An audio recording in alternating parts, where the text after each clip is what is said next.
Welcome back to the Alone Together podcast where the loners aren't alone. I'm Layla. I'm Journey. And today is our first episode in a while. We want to talk about all the things that we learned this summer. We both traveled this summer. So we want to talk about our summer, what we've been up to, and then we're going to make our big announcement that we left off on. And talk about what we're going to do with that. So, Journey, you want to start off with your biggest lessons from this summer and what were you doing? What an eventful summer it was. Because I feel like I lived 5 lives this summer, to tell the truth. But I traveled a lot this summer. Where did I go? I went to Atlanta. I went to Miami for the first time. I went to Jamaica and Chicago. Most of them was for like events and stuff, but it was a lot of fun. I had a lot of fun this summer, but I also like worked a lot this summer, and I would feel like I was just trying to keep busy this summer. But also a lot of stuff was happening in my personal life, I felt like. But yeah, it was just like a summer of realizations, I guess, and like I don't know, having to like really think for myself. And biggest lessons, I'd say the two biggest lessons I learned, well, I don't even know if I could say learned, but experienced this summer was like not anticipating.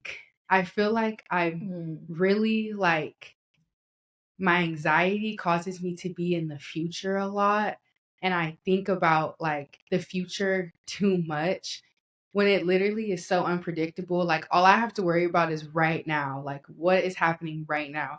But it's so easy for me to be thinking like, what if this happens, or this might what's happening right now might manifest into this. And it's like, bro, you don't even know that. Like just be here, like just be present.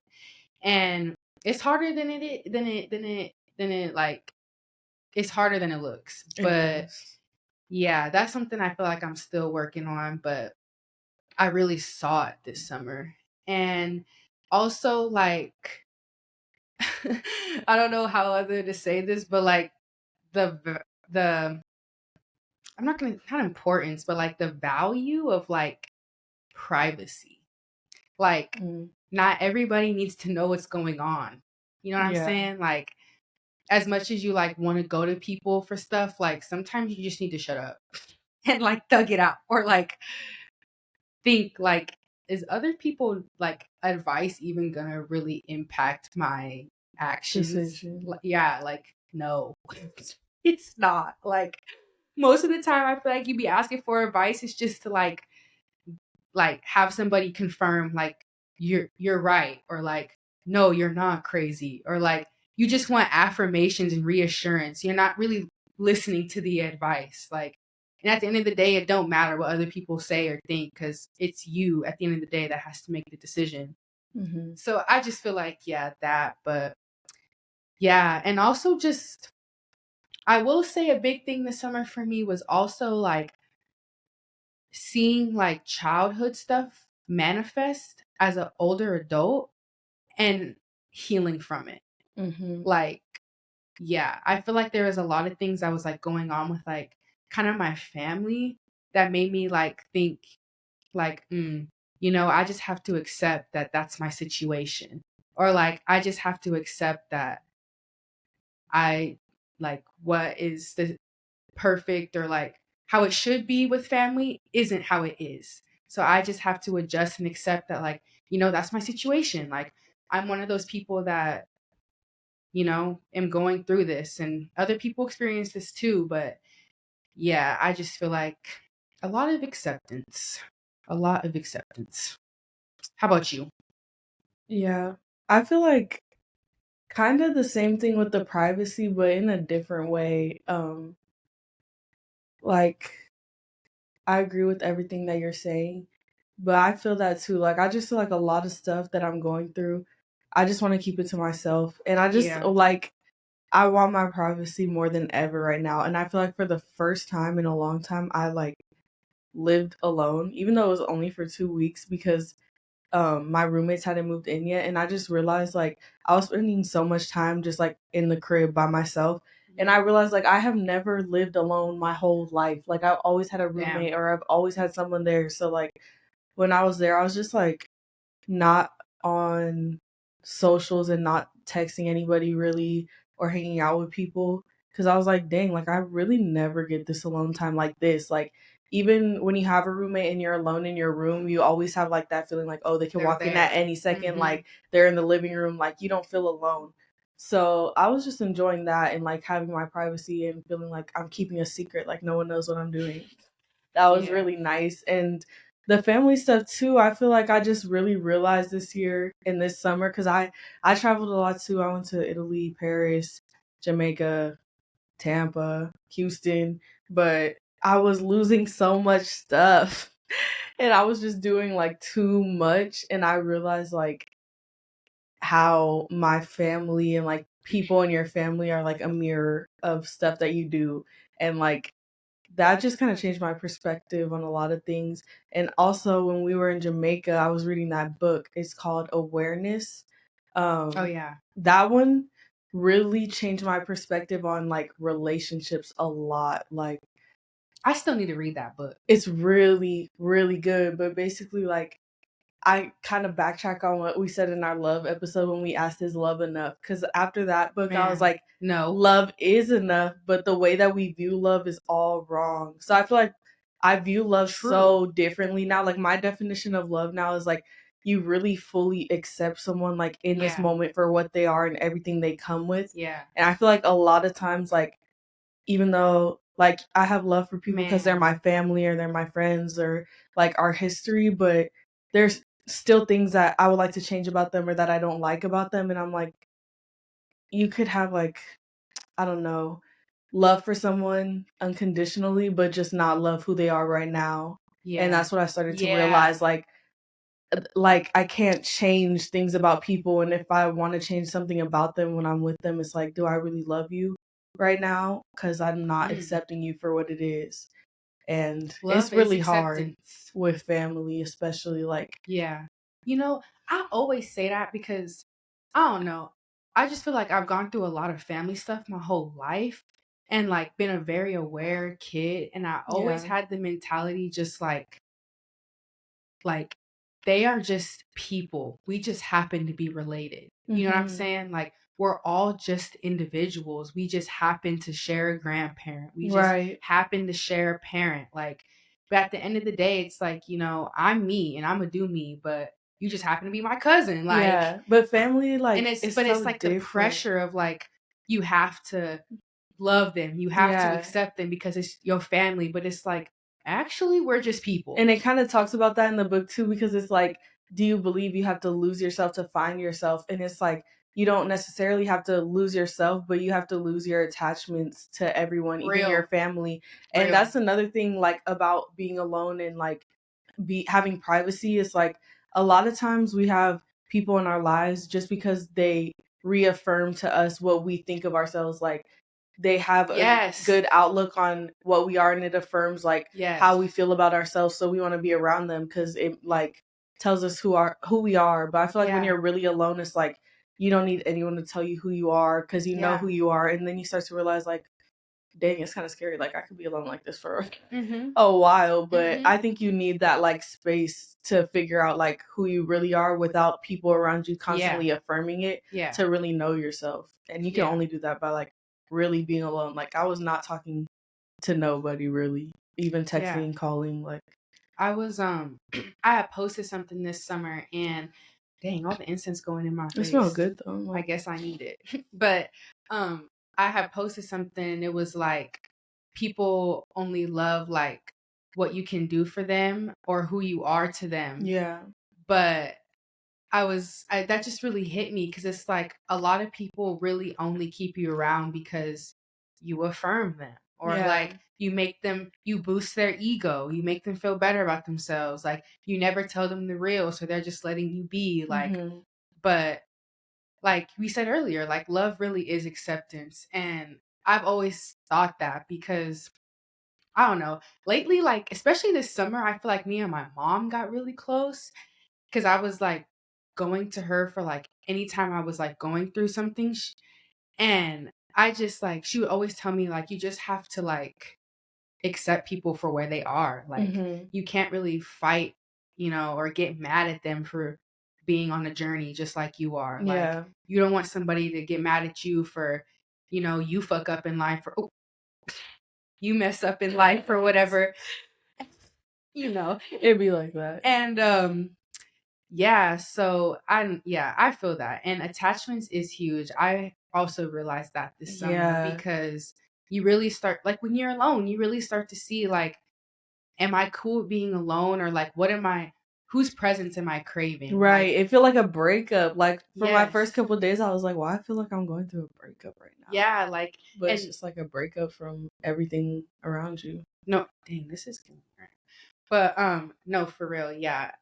But you lived alone and I stopped living alone like I have been for almost the past year, but Yeah. that actually, like, it's been cool because it's Ryan. Yeah. But it don't feel like nothing. This is the first time I think I've had a roommate and been like, we're cool. Like, I actually like you. I That's how actually my like roommate was living with last you. year. Like, Yeah. it's a good vibe and she knows everything. I don't have to explain anything to her. I hate having to explain myself Yeah. or tell people what's going on. Like, just let me live. Right. But yeah, this summer it was a lot. It was a lot, but it was needed. And the traveling was nice. It felt so long, I feel like. Like how was it? Low key, It felt so long to me. It did. July was like long but short for me. Like after I got back from Miami, that was like July 1st through like the 3rd. I was just felt like time was just slow. I was at work all day, every day. That was a drag. That was such a drag. And in Jamaica, man, Jamaica. No comment. We was out there having a ball. We was there for sure. Having a ball. We was there for sure. We did have a lot of fun this summer.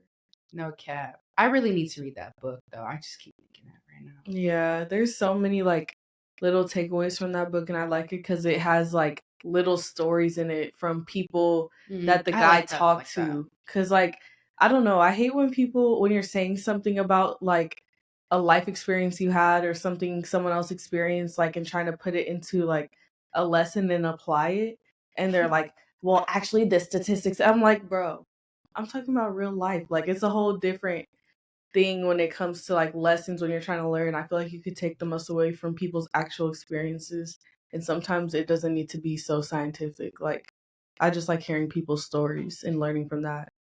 I realized like I know I want to be a therapist, but this summer I really realized like that is really what I want to do, because every time I'm like talking to somebody or somebody like I'm close with and I like see something in them that's like, makes me question like, why are you like that? And then it'd be like you be wondering that, and then when they comfortable enough to open up to you and then they tell you stuff that happened in their childhood, It you'd all be makes like, sense. well, that's why you're like that. Mhm. And I just feel like people they still don't be thinking that. Like, anytime I be asking myself, like, why am I like this? Or like, why do I act like this when this happens? Or why is my response to that, you know? And I just be thinking, like, every time, what did my parents do? Or like, Right. how did my parents used to react in situations like this? Or what did I see growing up? And it just all makes sense.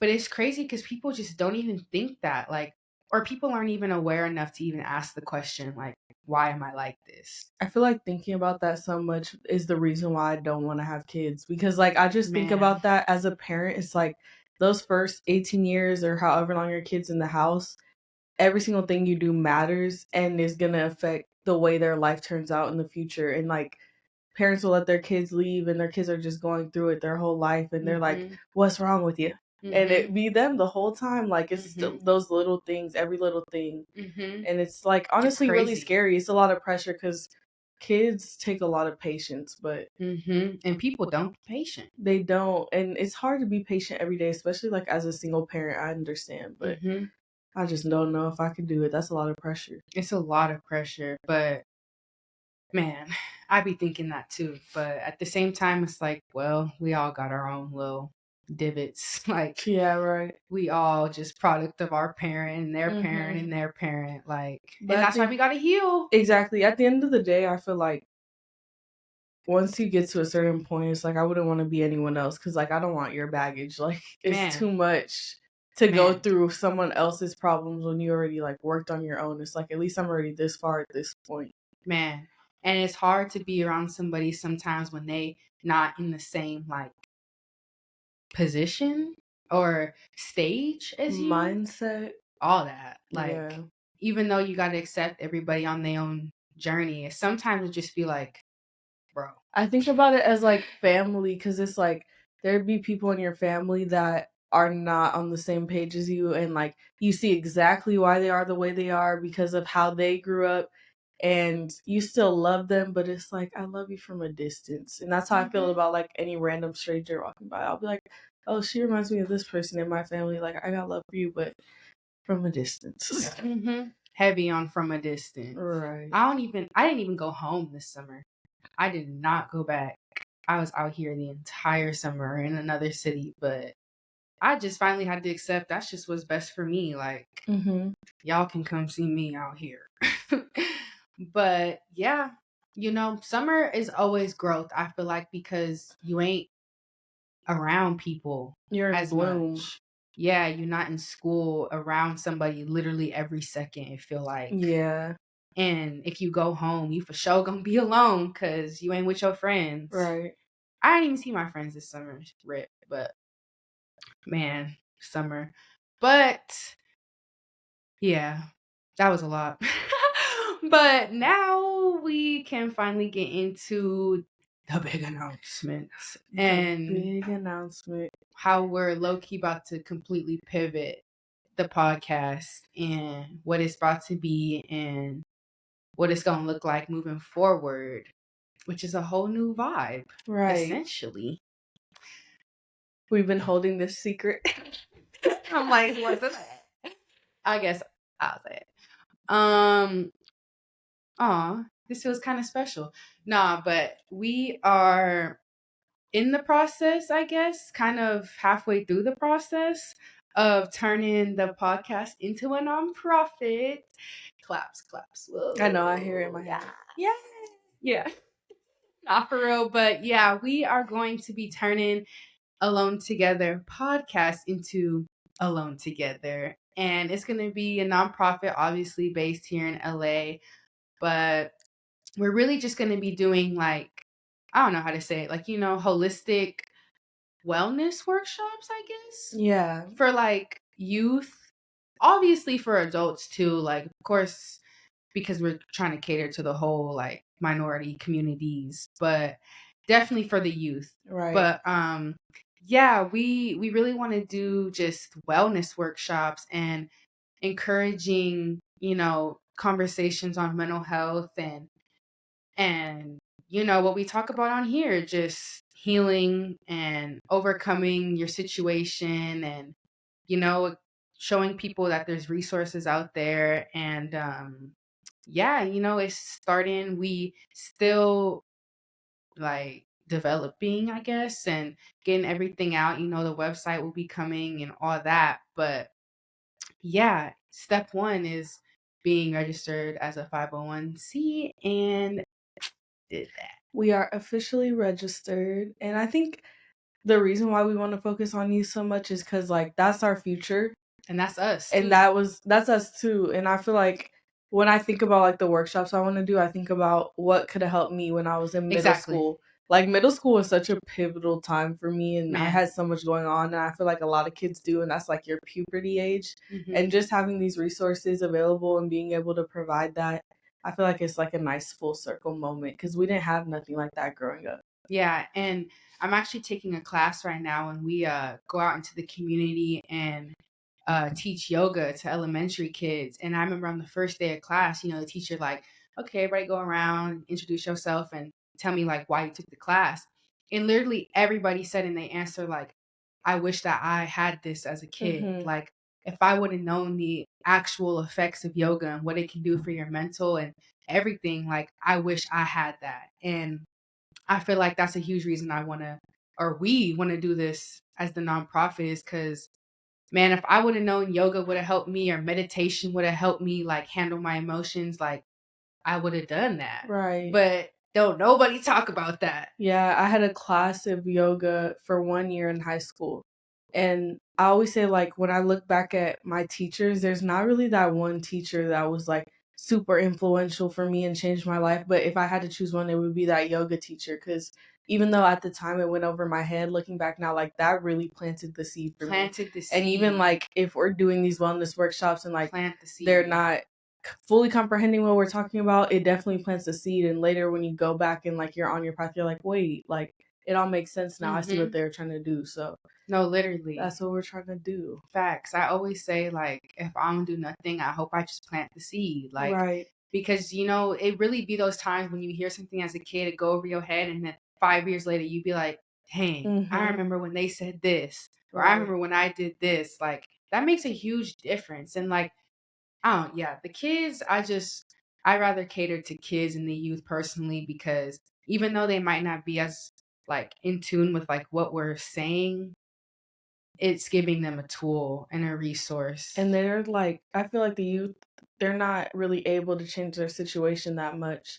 Yeah. It's kind of out of their control. So just being able to control your mind in these situations, I feel like that'll be really useful. And as far as the podcast and what we're doing with that, we plan from now on to have interviews with people around LA and hopefully like around California too that are doing nonprofit work or just work in the community, artists, whatever it is, to open up the conversation on what they're doing in the community and also like their journey and their mental health conversations that they want to have.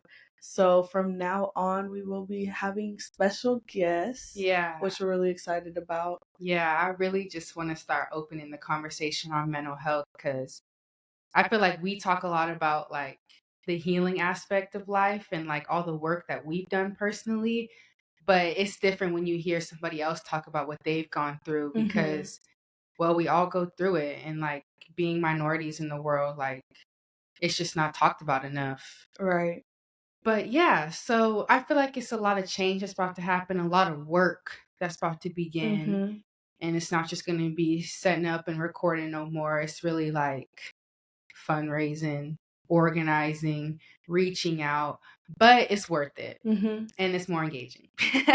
Right. And I'm really excited because, yeah, it's about time that we took this and did something with it. And this is around the time when we started the podcast. So in 1 year, this is how we're making the change. And this is how we're pivoting. So I'm happy to see like around this time next year what we're doing and what we accomplished.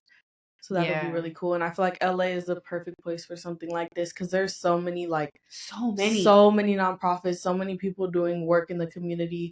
It's so big. There's literally people in like every city doing something. So for real, there's going to be a lot of people that are going to want to talk about what they're doing. For real. I'm excited to be able to highlight them. Yeah, I was about to say highlighting other people because there's really so much going on in LA.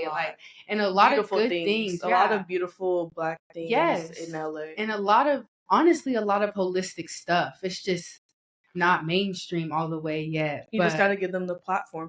Exactly. And speaking of platform, I did like Freedom Fellows this year for the LA Black Worker Center, which was really cool. We got to hear from different nonprofits every 2 weeks that were doing amazing work in the community. That was literally perfect. Yeah, it was great. Like, I can't wait to have some of those people on here. But I wanted to say, like, if any Black person is having trouble finding a job in Los Angeles County, the LA Black Worker Center literally works to help Black people get jobs. Whether you're formerly incarcerated or don't have any education, it doesn't matter. Like, they get everyone jobs. And everyone in my fellowship agreed that, like, this is a resource that most people just don't know about, but they're literally doing the work. Like, they're even helping us get jobs if we need it. So I just wanted to shout them out because they do a lot of amazing work and they have a long history here in LA. Period. That's dope. And I would have never known that if it wasn't. Yeah, a lot of people just don't know. That's what people just lack the knowledge, honestly. Yeah. Honestly, people be gatekeeping in LA. They do. OD. But there's enough for all of us. Exactly. But before we end the episode, we didn't really have no topic to talk about. We just wanted to come back. But I want to ask, what's your biggest like goal for the rest? I guess we could say semester, rest of the year, rest of 2023. Discipline. That's my biggest goal, just to be disciplined. Like, I feel that. I feel like I am someone, I'm always down to hang out. Like, I love hanging out with people and being around people, but right now I need to learn to give all that time and energy to myself, because I'm doing myself a disservice by hanging out with people and trying to have fun right now, because I got a timeline of what I need to do and I know exactly what I need to do to get to where I'm going, and I don't got no time to waste anymore. I don't got no time to BS. How about you? Honestly, same. Nah, I've been telling myself honestly for weeks, like, you know, it's nice to be the person that is always down to help others and give to others, and you're known as, the person who does anything for anyone until you're drained. Right. Until you're like, why don't nobody ever do this for me? Right. Until you're sitting there like, I don't even feel like myself no more, because I'm doing for everyone else and trying to make time for everybody else when I didn't even make time for myself today. And I just been thinking that literally for the last month, like, I just need to like say no. Like, Right. I notice sometimes that I get mad when people be quote unquote selfish, but then it's like, no, you're just upset that you don't do that yourself. And somebody else is willing to tell you no. Somebody else is willing to say, actually, no, I want to do this, or I can't, I have to do this. When I'm the type of person who's quick to be like, I'll reschedule that to do this with you. Like, no, just tell them no. Like, so I guess that, like, yeah, just reconnecting with myself. Like, at one point there was a time when I was like yoga every day, meditating every day, like reading my book every day. And I haven't been, and I notice a difference in myself. Me too. So I just feel like lately I've been trying to incorporate things for me back into my daily routine. And I have for the most part, but yeah, I guess learning how to be like appropriately selfish. That's a good way to put it. Yeah, and also discipline too, because I just feel like I like appropriately selfish, because it don't sound, discipline sound like, but discipline, what have I been doing? Discipline, because it's like, I always see, like, I always put on my vision board anytime I make one, like the biggest, what is it, like the thing that's holding you back from your dreams is discipline. And it's like, people who are hella successful in this life work they butt off. Yeah. And I'm not saying I need to like kill myself to get there, but like all those times when I'm just slacking off doing nothing, like I could be applying for grants. I could be researching something, or researching like the doctoral program I want to get into. Like, there's just stuff I could be doing for myself instead of just worrying about everybody else, or like, I'm not doing anything right now, so let me go hang out with da-da-da-da. Yeah. Like, it's okay to just sit down and like do something for me. I feel like, really, that's what I've been thinking like the past couple weeks. Like, it just feels like a disservice to yourself. It is. And like,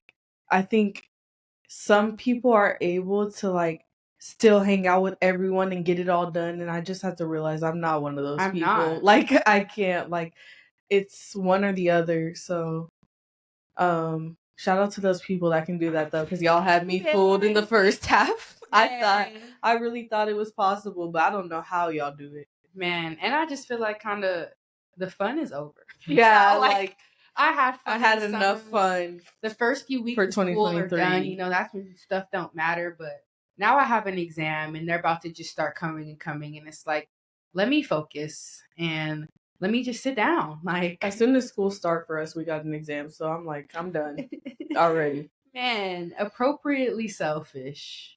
That's a great one. Yeah, that's the one. That might be the title. Man, because I love that.